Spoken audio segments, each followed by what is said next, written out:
afternoon, Dr. Subrata Chattopadhyay and Dr. Shruti Sridhar, uh, and my dear colleagues. Today we have a talk on readdressal of COVID and post-COVID complications by Dr. Shruti Sridhar. I would request Dr. Subrata Chattopadhyay, who was a former colleague of CDAC Bengaluru and who superannuated from us during the year 2017. So I would request Dr. Subrata Chattopadhyay to take over for introduction of Dr. Shruti Sridhar. So over to you, sir. Thank you, Mamta. We'll do our normal way. We say namaste and welcome to all our old colleagues and the new colleague from CDAC. I'm very happy to be here, putting another hat in a new role. It's just a very recent role.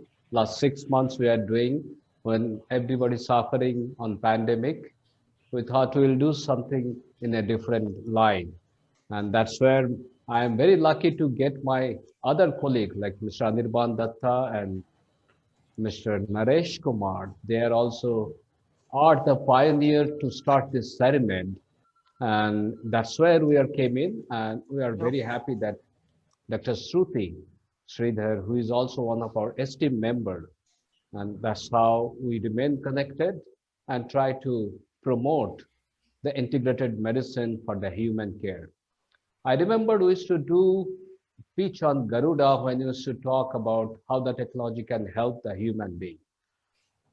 Because whatever you do finally doesn't connect to the human, there is no use. I felt the same thing enjoying doing it in CERIMED, where we talk about the problem with medicine and problem why people are suffering, because we don't know what's our power, what's our healing capacity. I remember I used to talk in very passionately about Dr. B.M. Hegre to many of my colleagues, and that was way we took forward this CERIMED. I won't talk much on CERIMED because my other colleague will show an interesting video talking about what CERIMED is. And also, before I hand over this, I also wish you a very new kind of Deepavali this year, where you stay inside, but it still remains safe and stay healthy. So it's a Deepavali greeting to you, all of you, and with a new way you can see how we conduct business now in the new world. And during the course of our presentation, Dr. Shruti will be presenting shortly. Before that, I'll request Anirban, but before that, I'll tell you that if you have any questions, we have a chat window. You can type your questions. We'll take it up in course of time during the talk, how it goes on. So thank you very much for all of you to join today and listen to this new world way where we are presenting a very, very interesting topic and very relevant. And we are look forward to see you and interact in future or today itself, you can do that. So over to Anirban to introducing CERIMED. Anirban, please. Thank you, Dr. Subrata. So very nice to be amongst a group of people whom I am perhaps getting introduced for the first time. My name is Anirban, and I met Dr. Subrata under very, I would say, I always call this as a destiny, because both of us were met in Indian Institute of Management, Bangalore, where I was incubating with my organization called Reach Healthcare, and we stuck upon this idea that we should have a platform for integrated medicine, and that should be voluntary, and there should be a lot of people who have passion for integrated medicine should come together and should practice. Coincidentally, the two of us and three of us who started this platform, all three of us are engineers. I have a career of 20 years working with Volvo. For last 20 years I have been there, and I was heading sales and marketing for Volvo Trucks before I took sabbatical, and that is when I decided to focus on my startup along with my colleague Naresh. And that is when we met Dr. Subrata, and our views and our ideas and our thoughts matched, and we created this organization where we have esteemed doctors like Dr. Shruti and doctors from all over the world. In fact, we have doctors from US and other countries who are a part of this platform, having multi-speciality areas of thinking as well as practice, which is at the end of the day beneficial for the mankind. So I would share my screen now, and I would like to share some of the thoughts on this particular organization which is bringing to you this webinar, because it is extremely good for you to know, because for some of you it might be a good information, a new information, and perhaps going forward it could be useful for you also in many more ways than one. So this is the topic of our today's session with Dr. Shruti Sridhar. I'll be introducing her a little later. So as I said, this webinar is being brought to you by CERIMED and REACH. Both these organizations are conjoined. One is a voluntary organization and another is a commercial organization, but it carries forward a lot of work which CERIMED does. So as I said earlier, CERIMED is a voluntary organization of professionals and practitioners fostering research and practice in field of integrated medicine. There's a short 1-minute video on CERIMED which we created maybe a couple of months back, and I'd like to play that just to give you a fresh idea about who we are.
So you'll be happy to see Dr. Subroto in many of the videos of CERIMED. If you go there, you'll be able to see him introducing programs with a lot of international doctors, and many useful events we have done under CERIMED. You can go to our YouTube channel also. You can type in cerimed.in and you'll get the channel, and you can subscribe and you can have a look at the videos. So REACH, as I said earlier, is a for social company incubated in Indian Institute of Management, Bangalore. We are deeply involved with integrated medicine and telehealth to provide comprehensive treatment solution, and it provides support to CERIMED in order to function in a very good way. So this is a short video, again, less than 1 minute video on REACH.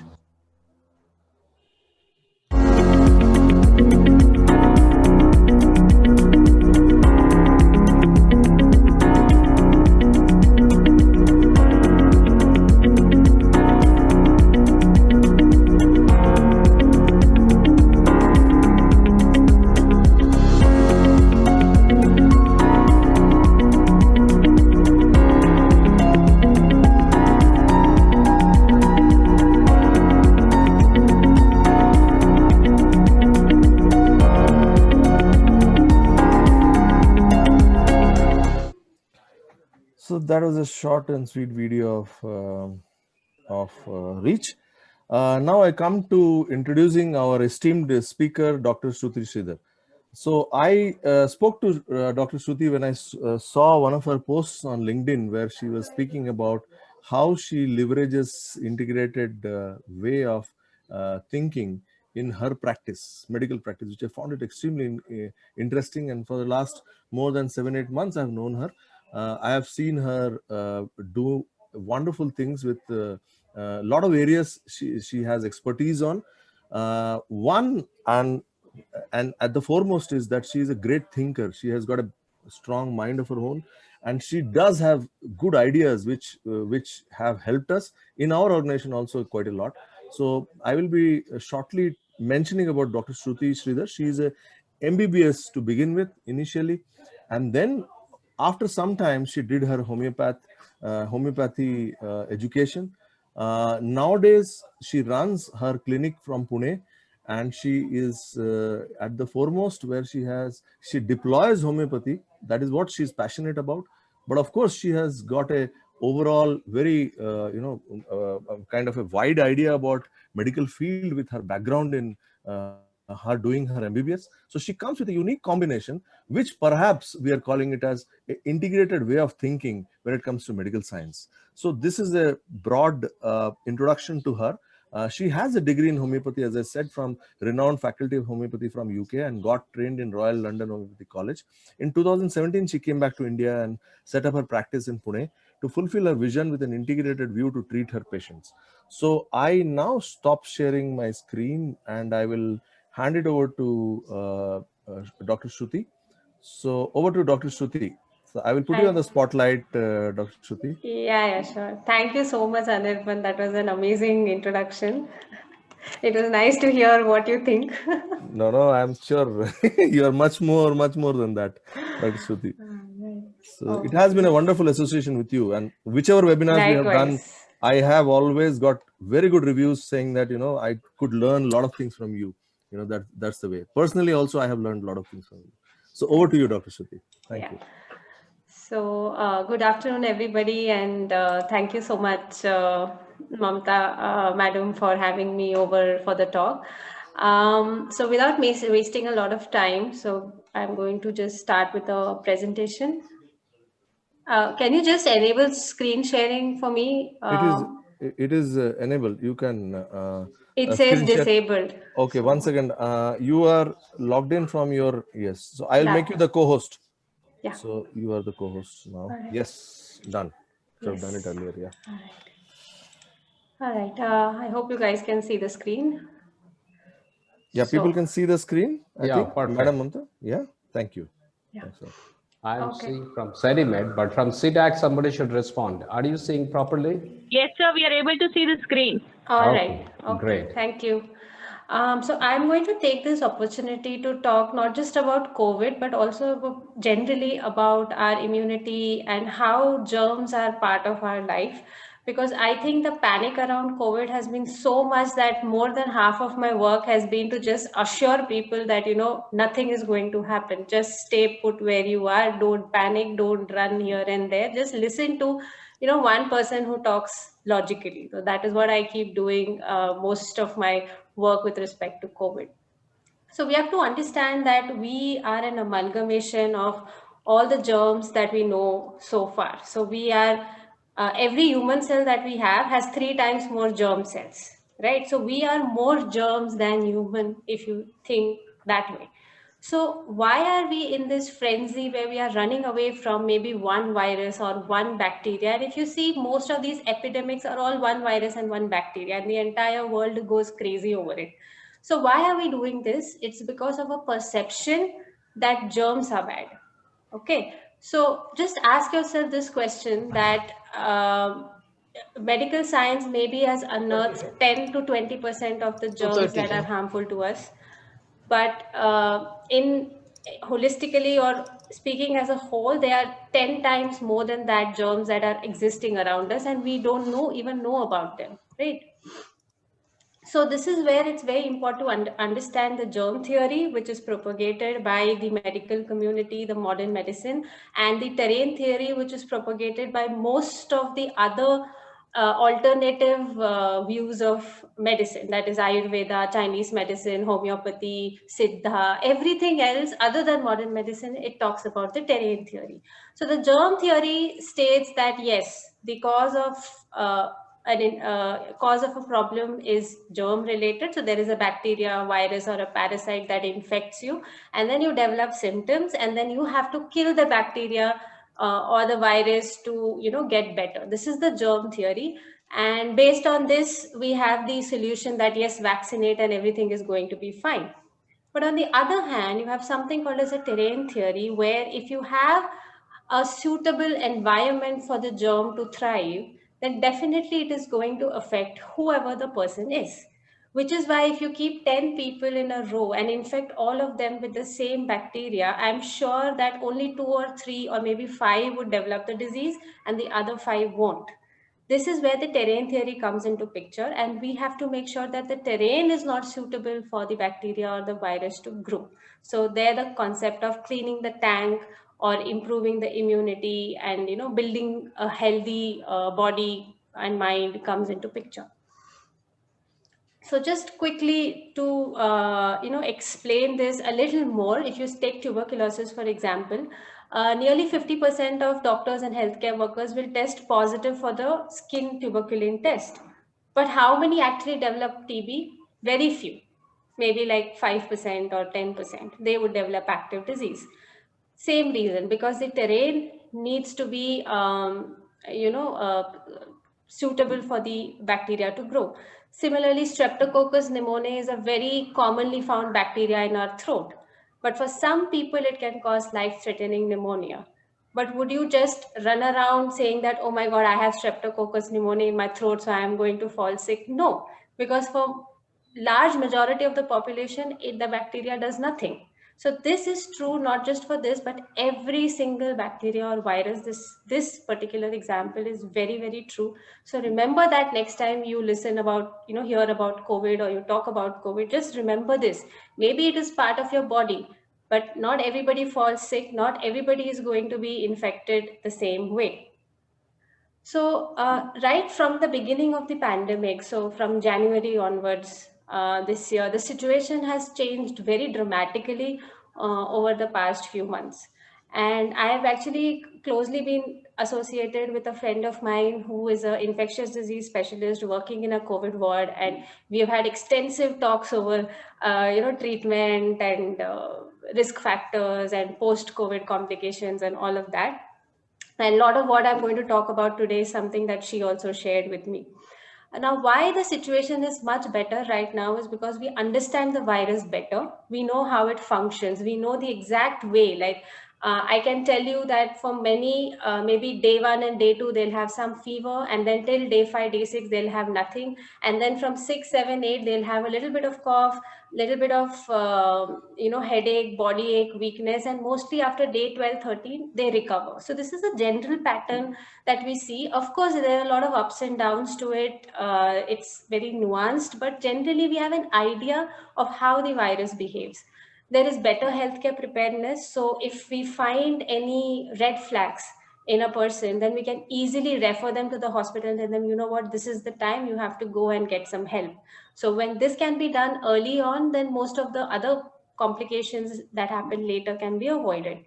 And now we understand how to judiciously use ventilators, when to use anticoagulation therapies, if antivirals are actually useful or not, when to use steroids. So if the doctor is well read and experienced, then they would have the right use of medications and would not medicate the person. So this is important. And now we understand this because so many studies have come up. We have an overall understanding of what works and what doesn't work.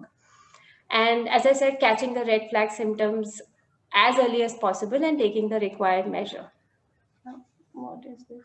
Okay. So with respect to the infection in general, I'm sure a lot of you have heard about this, have read about this extensively, but I'm just going to run through this so that, I can focus on the more important things.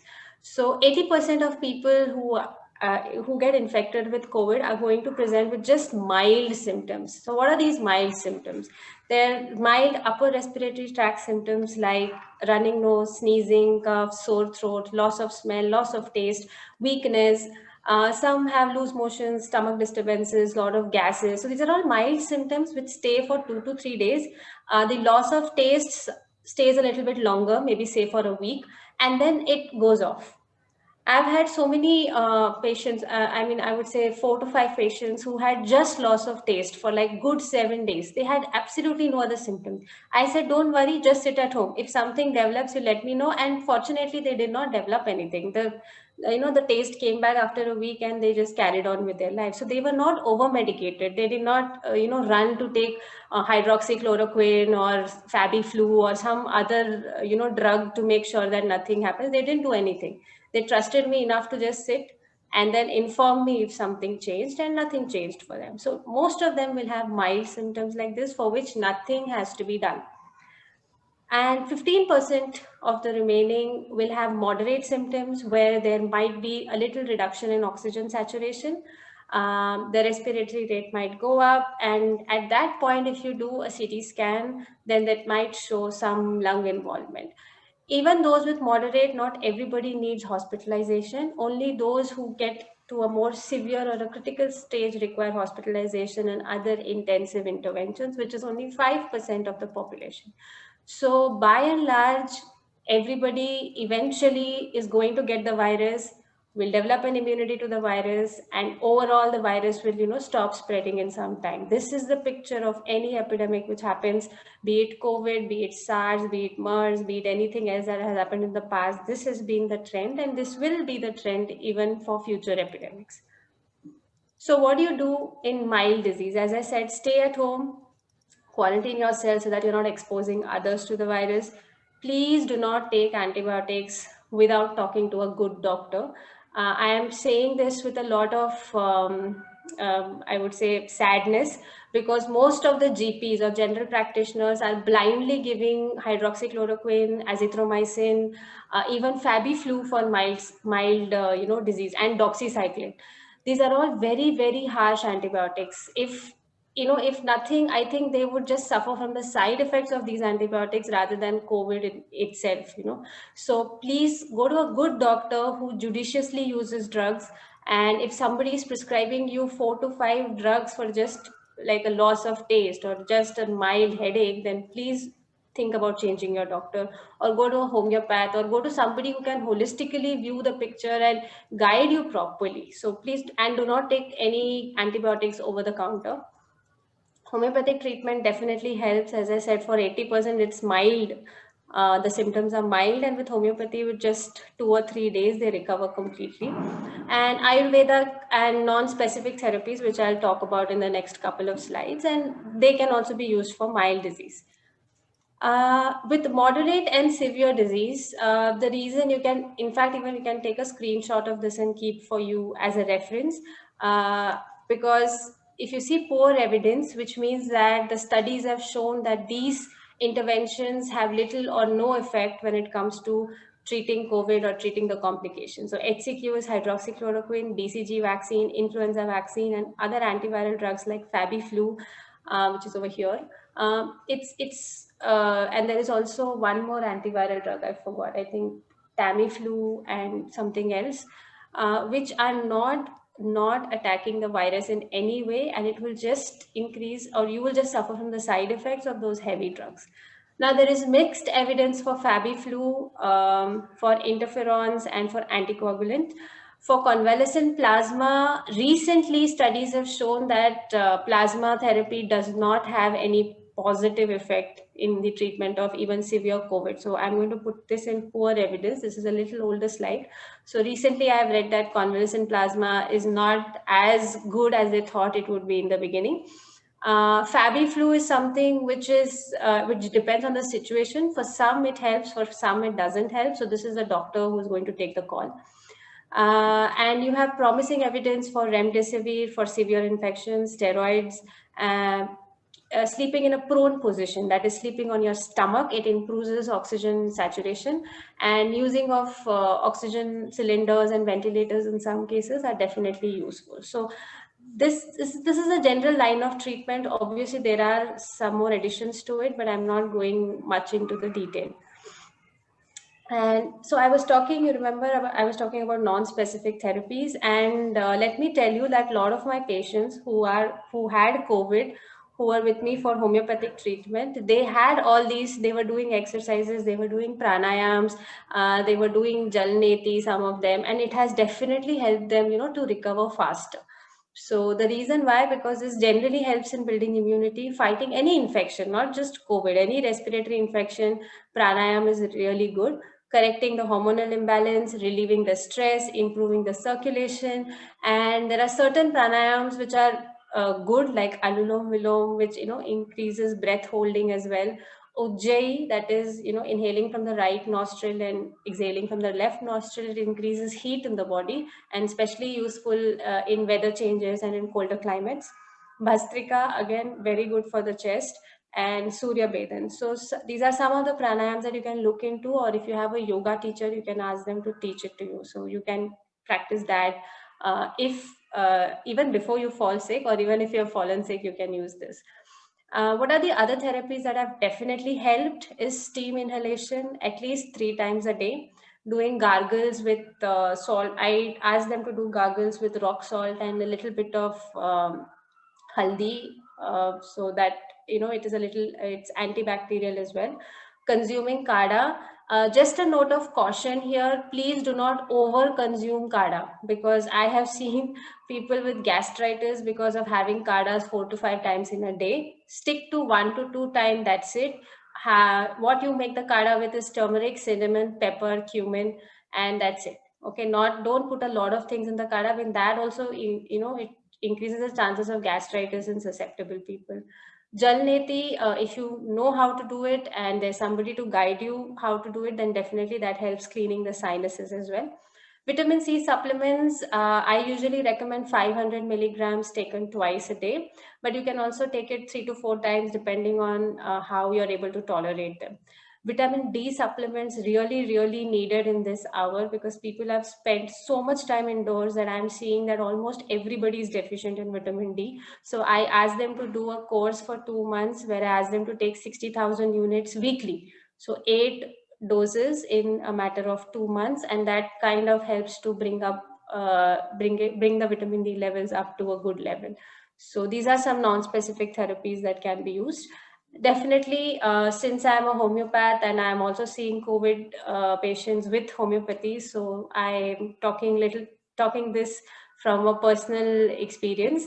When the right remedy is given, when the proper remedy is given, homeopathically, the recovery starts almost immediately, and the progression of symptoms also stop. And there is a gradual improvement in the general condition, and in 2 to 3 days the person usually feels fine. So this I'm talking about with mild cases who have not progressed into the moderate stage.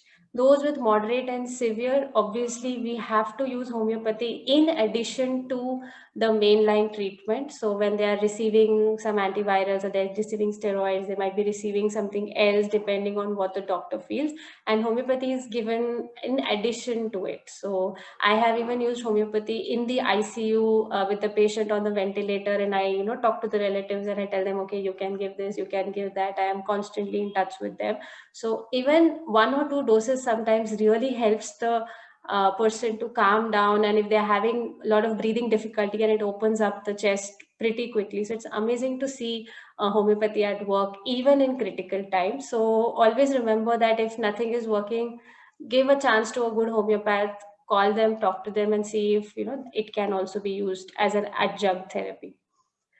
So the major, I think, part of the talk is going to be on post-COVID management, which is what I heard that you guys are interested in knowing. And this is a really relevant topic because we are seeing a lot of leftover issues from those who've suffered from COVID. The first thing that is very commonly seen is fatigue and body ache, which is lasting for almost a month. I had a lady who called me after 2 months of recovering from COVID that she is still feeling a lot of fatigue and she's unable to get up from the bed, unable to walk. And let me tell you, one of the things that works wonderfully in this is homeopathy. I don't know much about Ayurveda and Siddha, so I cannot comment on that. But personally, what I've seen is homeopathy works wonderfully for post-viral fatigue. Not just with COVID, you also get such fatigue with things like typhoid, hepatitis. These are some infectious diseases which remains in the body for a long time, even after the person has recovered. So COVID is also like one of those. So homeopathy is definitely that. So give it a try. Supplements. So as I said, vitamin D, vitamin C, and B12 supplements definitely helps to overcome the fatigue, and having a balanced diet. And just kind of prepare yourself that if you have had COVID, then you will have some residual symptoms for 1 or 2 weeks, and which is commonly happening, which is what I'm seeing. The second most important post-COVID issue that we are seeing is hair fall. I was speaking to one of my close friends who is a dermatologist, and she was saying, "Oh my God, so many people are coming with post-COVID hair fall, and they would have had COVID for just 1 day or 2 days, and they would have recovered, but then the hair fall is tremendous after that." So, and unfortunately, none of the vitamin supplements, biotin supplements, nothing has worked so far. The best thing is to just wait, because once all of the roots that were affected during the infection, they fall off, the new hair would come. So eventually it is going to improve. So there's not really much that you can do for, post-COVID hair fall. Third thing which we are seeing is abnormal sugar levels. So somebody who is pre-diabetic, or who didn't know that he or she was pre-diabetic and they ended up getting COVID, and post-COVID we see severe fluctuations in the sugar level. So suddenly they would become hypoglycemic where the sugar level falls really low, or suddenly they would become hyperglycemic where the sugar levels will be more than 300 or 400, suddenly for no reason.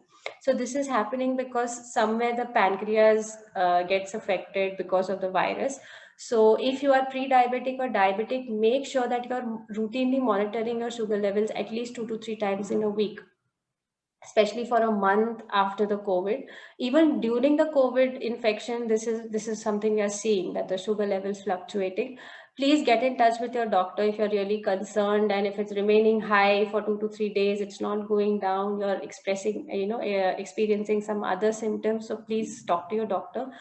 Diet control, it would be really helpful if you can go on a low carb diet. So try to avoid grains as much as possible. Stick to veggies, a lot of vegetables, stick to a lot of dals. If you're non-veg, then you can, have egg, chicken, something like that. But avoid grains as much as possible, because that is what mainly spikes the sugar levels. Walking and exercising regularly. So as much as possible, if you're not very tired or if you're not feeling a lot of fatigue, then make sure that you put walking and exercising as part of your routine. And also you can also try homeopathy and Ayurveda for sugar control, because I know that it works really well. So along with whatever medications you're taking, you can start this as an integrated way of treating. Another thing, the next thing that is kind of remaining is exertional breathlessness. That is, if you do an exertion, like let's say you're walking for 10 minutes or you're climbing up 3 or 4 floors, suddenly you get breathless. Now, this is actually a symptom of COVID, but this is a symptom which remains even after the infection is completely cleared.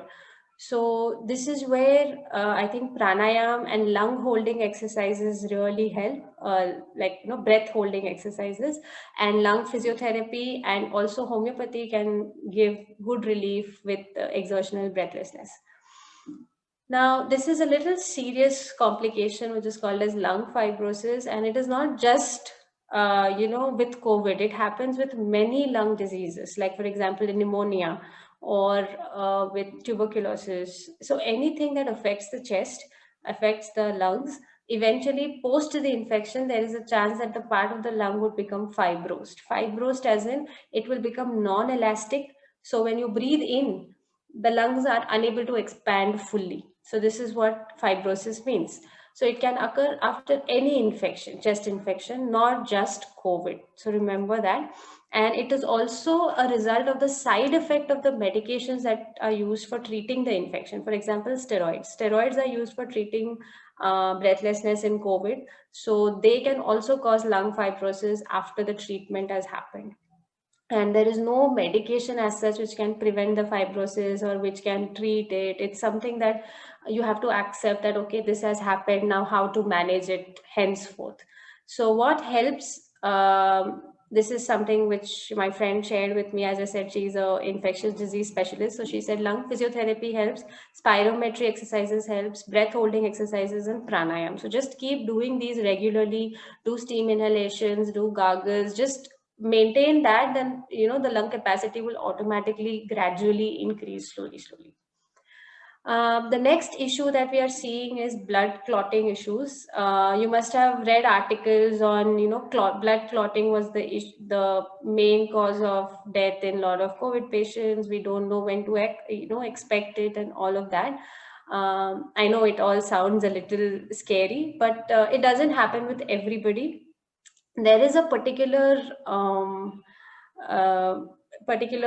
measurement that they do, which is called as D-dimer. It's a test, And when you check for the D-dimer value, if it is really high, then you know that the chances of clotting is higher. So for those people who are having high D-dimers, we suggest giving anti-clotting medications or put them on aspirin for 1 or 2 months. And especially with these, these people, we say post-COVID, at least for 1 or 2 months, you maintain your aspirin dose and make sure that you have a regular follow-up with the doctor. So once that is done, then definitely eventually the D-dimer levels come down and there is no risk for any more clotting to happen. So just keep this in mind. So those who are having pre-existing issues with clotting, they've had heart attacks or they've had clotting problems elsewhere in the body, so they need to be a little more careful if they get COVID.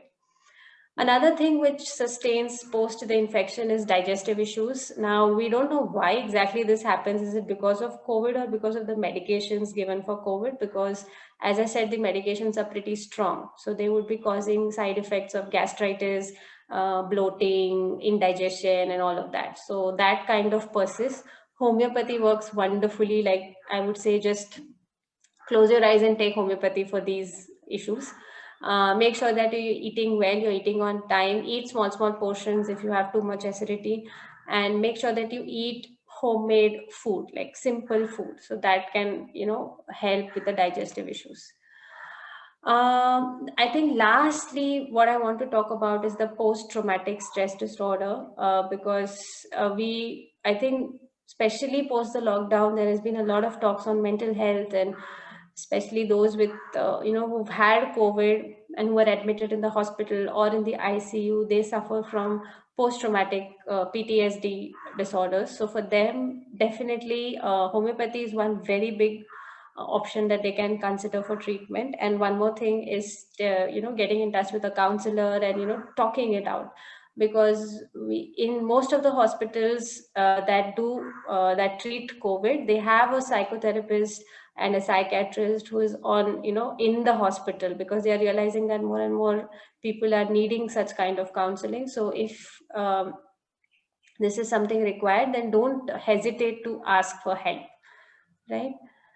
And so this is something that I want to leave you guys with, that there are some things money can't buy. So things like going out, spending time in nature, meeting your friends. Don't stop yourself from doing all this, because I think isolation has caused more problem than COVID in itself.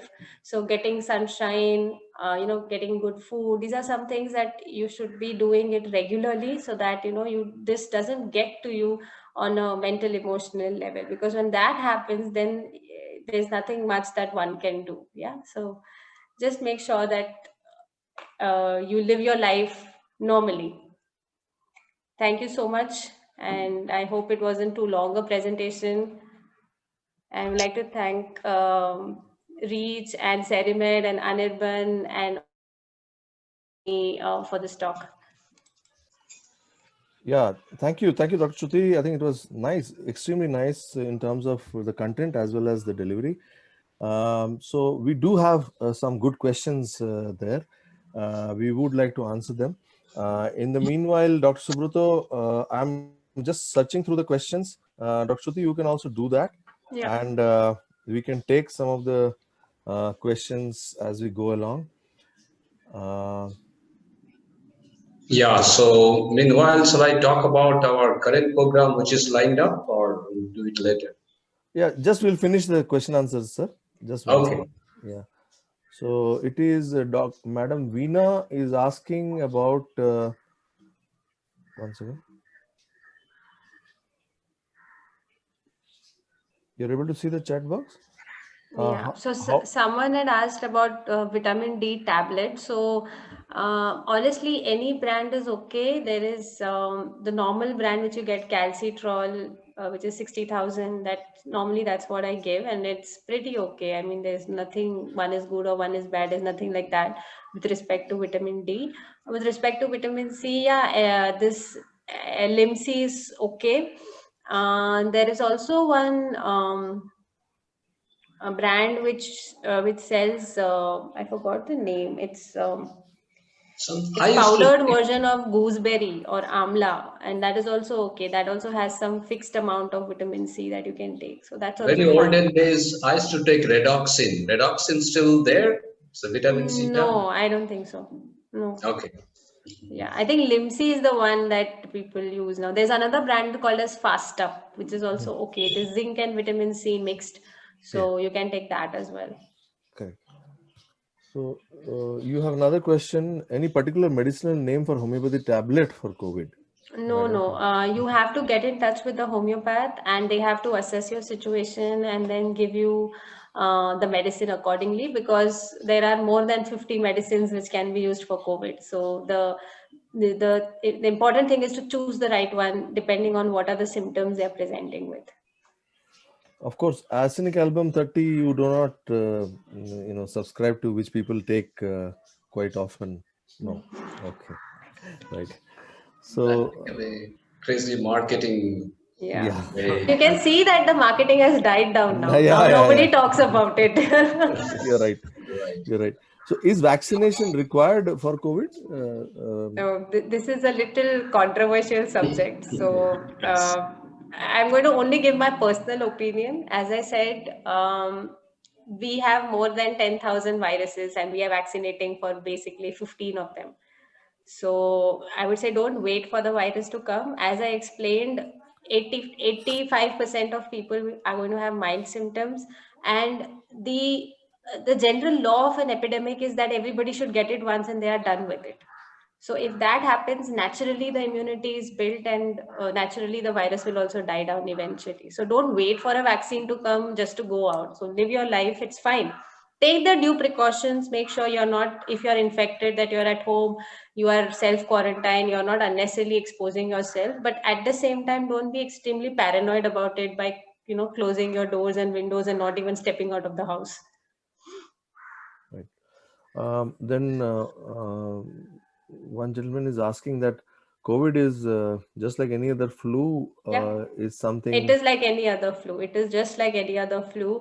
There has been a lot of media hype on it. There has been a lot of focus on it. It's just a newer variety of the flu. That is why we are seeing a lot of new symptoms. There was a lag period before doctors could understand what is going on and how to treat it properly. But now we are at a stage where we know quite a bit about it, and we are dealing it in the right way now.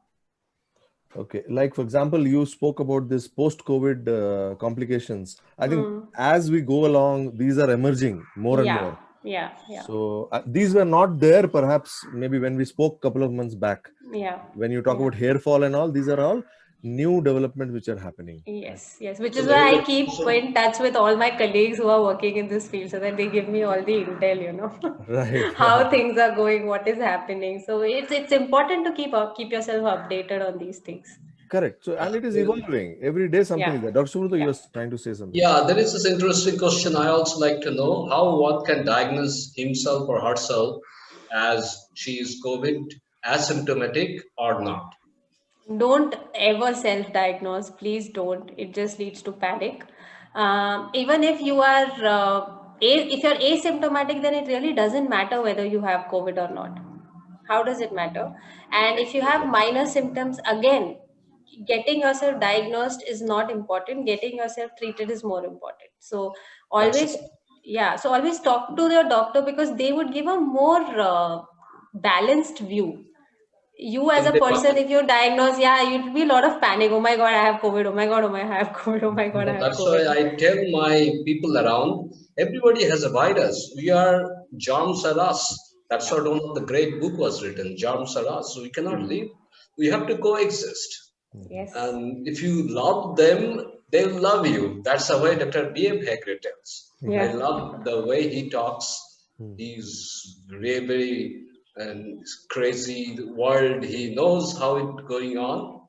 And we see how the commercial world really trying to make people feel panicky. And that's very much one of the story. And there is another question. What about the chances of reinfection? We don't know the statistics exactly on reinfection yet. But as I said, initially we talked about the germ theory and a terrain theory. So if your immune system is weak, so repeated exposure to the virus might give you a reinfection again, even if you've had the immunity in the past. So it's up to you how you're building your immune system through the epidemic. Yeah. Then one madam had asked about amla being a good source of vitamin C. Is chewing amla a good option, or how is it? Yes, but you don't get, so for getting like 500 grams of vitamin C, 500 milligrams of vitamin C, you have to chew at least 3 to 5 amlas, which is quite a lot. Yeah. So not everybody will be able to do it. So I Yes. think supplementing is a better way. Correct. So one more question from Mr. Ramesh is, he's complimenting on the talk, and he also mentions that what are the kind of precautions we need to take, especially for the elderly with comorbidities and also for children. As I said, make sure that the vitamin C and D are adequate. The diet is maintained, not a lot of junk food, especially for children. So no sweets, no sugar. Make sure they're getting a lot of vegetables in their diet. This is just general. This is not just for COVID. It's for any other disease, any other viral bacterial infection. This is true. I think that is more than enough. And if there is a weather change, if it's cold, then steam inhalation and gargles can always be done. I mean, there's no harm to it. Okay, so this also answers this question what you said about is naturopathy useful to prevent COVID-19? So I think what you just said about steam and other things becomes a Yeah. part See, of peripheral. statistically, we can't say if prevention is possible, but then these are the good practices. If done, then generally your system is fine, balanced. Right. And then is it necessary to take vitamins as a supplement or as a precaution? No, I always suggest as a supplement. So you can even get yourself tested for the vitamin levels, and if you are deficient, then you can, supplement them or talk to your doctor. That is better. So then they can judge if you actually need the supplements, because we are also seeing an overdose of supplements that are happening in some people because they've been popping continuously for the past 6 months. Right.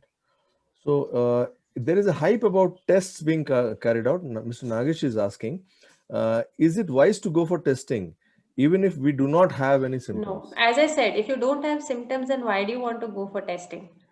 Right. And let me tell you this, a lot of the times when the person is asymptomatic and somehow they got tested and it came positive, and then because of the anxiety, they started developing symptoms of COVID. I think it's really funny, and it happens. It's true. It's mind over body, basically. Yeah. Yeah. In fact, if you start feeling that you are unwell, you will actually get unwell. Yeah.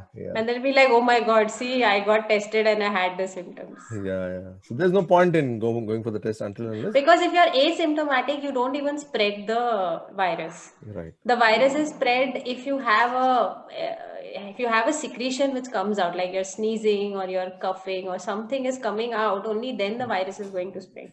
Otherwise, how is it going to spread? Very true. And then is COVID affecting A+ blood group more?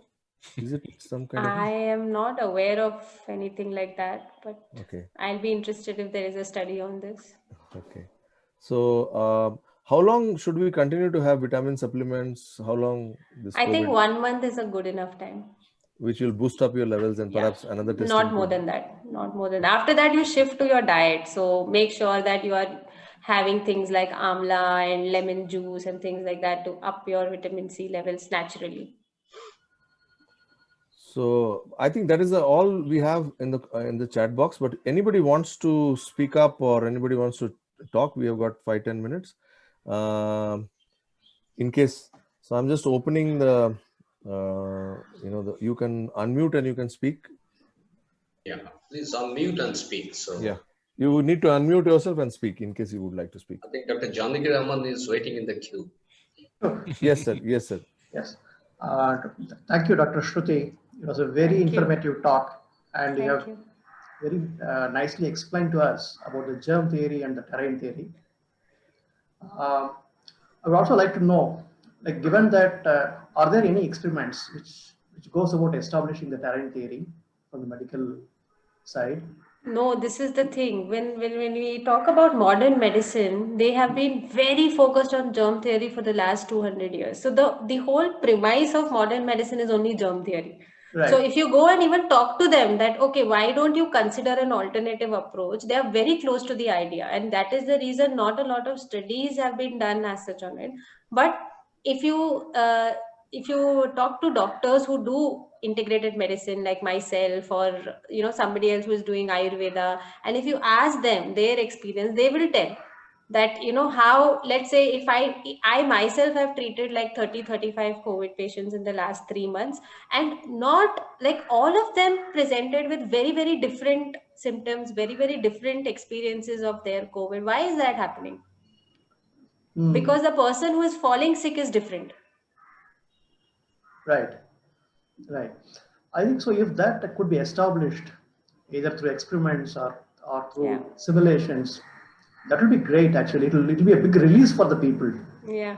Research. We always SERIMED believes in research. We are welcome to collaborate and do something. He's giving a good idea for a research topic, huh, Nirmal? Absolutely. In fact, Dr. Janaki Raman, Dr. Subrata and Dr. Shruti, we are all working with a lot of doctors who talk about this particular theory, which actually is very constrictive. It actually tries to constrict the medical science into a box, which is not allowing it to go beyond that. And that is because there is, if I have to talk again, it's my very personal view, not a common view, is this, that it is because there are huge billions of dollars into this first theory. The second theory would actually dilute a lot of these dollars, and that is what is perhaps doing the prevention. And that is where I think organizations like SERIMED and all are working, trying to bring in a lot of aspects. Like if you come to our platform one of the days, you will find that you will have Dr. Shruti speaking about how her experience of multiple disciplines is able to help her treat more patients in an integrated approach. She's talking to some patients, like she consulted my daughter once, who is in the spectrum, and she only gave her a diet solution, nothing else, no medicine, nothing. It was only diet, right? Shruti, we had a talk for 1 hour, and you only spoke about no milk, no this, and she's much better off than what she was maybe 6 months back. So same thing, we have seen an orthopedic surgeon in Mysore. He speaks about yoga, and we have Dr. Janaki here, who has been a part of our program called Integrated Wellness Science and Practice. Yes. And she attended and she heard a heart surgeon speak about how without doing, like he is an interventional cardiologist for 35 years. He would have done hundreds and thousands of stents and open hearts. And he now tells that there is a huge thing called prevention, because this is nothing but putting Band-Aid on a wound. He uses these words, if I have to quote him, in some of the sessions which we have recorded. So I think it's extremely interesting. Dr. Subrata, would you like to speak about integrated wellness, what we do? Actually, whatever SERIMED preaches and what all our members, including Dr. Shruti, just mentioned, and with that belief, we started a very interesting program about a month back, and I was very happy that one of your colleagues, Dr. Janaki, attended that. And we are starting the same program, a repeat one, this month, 17th of November. It really shows you what makes you remain healthy. It's called IWSP, Integrated Wellness, Science and Practices. This is a unique program where not only tell you no preaching, it simply tells what's the science behind wellness. It involves diet, activities, then stress and habits. These 4 components, how can bring you the wellness in a proper perspective with respect to science. And there is a component of practice. So you have another doctor who turned a monk in Ramakrishna Mission. And Dr. Swamiji teaches how to do yoga, pranayama, meditation, and the science behind it, how it helps. So this is such a wonderful integrated approach. We are seeing a lot of appreciation, but until unless you do it, you won't experience it. So I'll request Dr. Janaki, if she's still around, just mention a few words, how she learned and really got benefited from. Indeed, she shared with many of us about this IWSP program. Yeah. And we have some of us have joined with that program. And very nice. Very nice. Very nice. Yes. Nice to hear that. That's Yeah, what. Dr. Janaki, she is there. Good afternoon, all. Yeah, good Yes. afternoon, ma'am. Yeah, thanks, Dr. Shruti, for a wonderful talk Thank you so on much. COVID management and how to take precautionary measures and the kind of symptoms which we see. So, as Anirbanji and Shubrata sir mentioned, I have attended this integrated wellness program last month, and I must say these are excellent sessions by two doctors and one cardiologist and other also doctor from Haridwar. So I recommend everybody to attend the sessions which are going to start on 17th of November, because it not only gives how to take care of your health by having a good diet or physical exercises, but it also gives kind of understanding of how to reduce your stress, mental stress, by understanding how to do mind control, like how to be compassionate, how love helps. So many interesting things I have learned from this session by Dr. Sushil Sharma ji and Swamiji. So they also say like what the problems what we face every day. It's not because of only physical problem, but also the stress related things because of your office work or family matters. So they have given very nice tips on what to follow so that we'll have both physical and mental health. So thanks to Dr. Shubrata and Anirban ji for conducting this program for the welfare of society. So I learned a lot, and I suggest people to enroll, register for this. Yeah, thank you, ma'am. And the best part is that it comes free of cost. There is no charges. There is no expectation from anybody other than people coming and investing their time and learning from these two renowned doctors and implementing those practices which are extremely low hanging. Dr. Sushil Sharma, being an American doctor, he brings in those ideas which are very, very, I would say, implementable from that very moment. If you remember, Madam Janaki, we used to do this 2 minutes mind rejuvenation. Exactly. It is, and he will give a commentary at the back. And once you start doing it, after some time, you will actually get into that mode, and you will want to do it at every 7 o'clock. Like I have fixed a time for myself at 7 p.m. I'm also doing the morning and the evening every day. Yes. 5 minutes of that time is really required. Correct. So it's a fantastic this thing, and I think we do not have one more question. Jayant has asked Dr. Shruti that is AC metro, is it safe? I'm not sure what is AC metro. Is it? It's AC means air conditioned. Oh, air conditioned. Yeah. Oh, okay. Yeah. Well, I think what people are saying that in an enclosed space, there are more chances of the virus spreading, especially if there are too many people in the room. So that is the thing. Metro, well, it's like any other public place. So you take your due precautions if you're worried, because you really can't do much about how others are going to behave. But what you can do is you can just protect yourself. That's it. Fantastic. Very nice. So thank you, Dr. Shruti. Thank you, Madam Janaki, for these lovely words about the program, which we passionately created from Cerimed. Dr. Subrata is leading from the front in that program. When you join that program, you will see him first in the screen when this program starts on 17th September. That is Tuesday morning, 6 o'clock. And this time, this time we have done a innovation. We are running the same event at evening 6 o'clock also. The same day, Tuesday evening also is there. Somebody misses in the morning, he can actually avail it in the evening. So the facilitators are so passionate that they would like to communicate in such a good way, and they got so much enthusiastic response. So with this, Dr. Shruti, thank you very much for your time and energetic and this knowledge sharing, and Dr. Subrata for bringing the CDAC people to us and trying to ensure that we can have this interaction. I will leave Dr. Shruti and all of you with a last couple of slides where I am going to share the phone numbers, because some of them asked that how can I get in touch with Dr. Shruti. So this is the phone number you have, which you can see it on the screen. If you can note down, or you can get in touch with Dr. Subrata. He knows you so well. He can help you with these numbers. He has these numbers, and I will leave it with a We have done the question and answers, and I will leave with a short video of integrated wellness science and practice, which we created some time back. And this is for you to share. And we do look forward to that program. And thank you, Dr. Shruti, once again. And thank you, the team CDAC. I'll play the video and I'll stop the video and we'll close the program. Thank you, Dr. Shruti, once again. Thank you so much, Anirban, and thank you so much, CDAC, Mamta ma'am, and other people over CDAC for having me. Thank you. Sir, Thank you. okay, Dr. Shruti, I just request our ED, Dr. S.D. Sudarshan, who made us to get into this, organize this program and this. Sir, I just request you to please share a few words.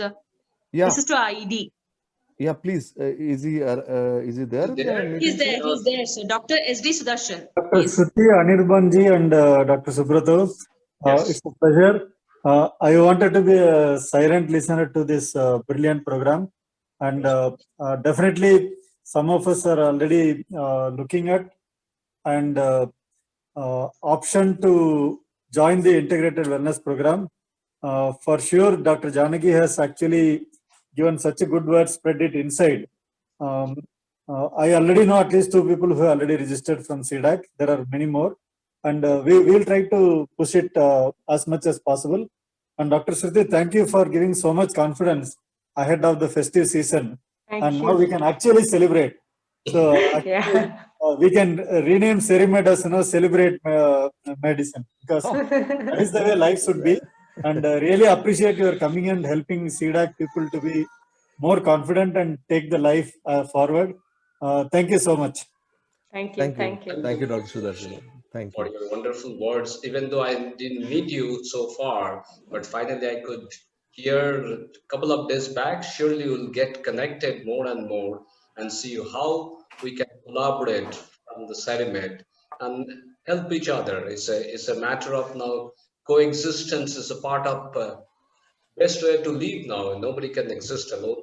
And so that's what we understood learning in IWSP. So that's what we're going to see, how CDAC and Cerimed also can work in future together. Thank you, Dr. Shruti, also for her wonderful and inspiring talk. And possibly it will bring confidence to most of us who are not going out. Actually, for me, I made sure I go out every morning. For the last 6 months, there was not a single day I didn't go for a walk.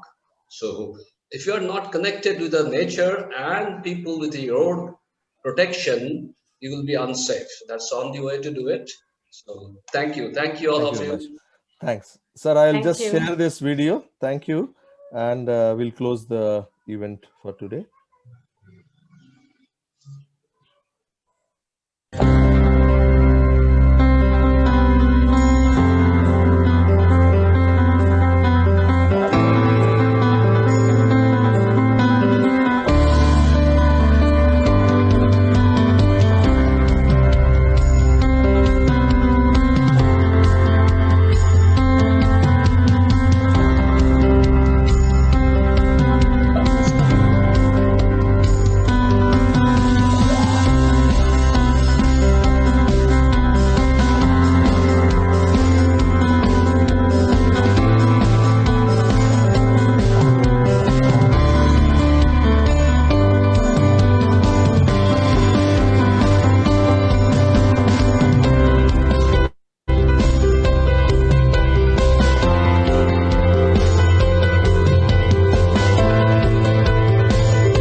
Thank you very much. Any information you need on the program, please do get in touch back with us. Thank you very much once again. Yeah, can I just take a minute, Mr. Anirban?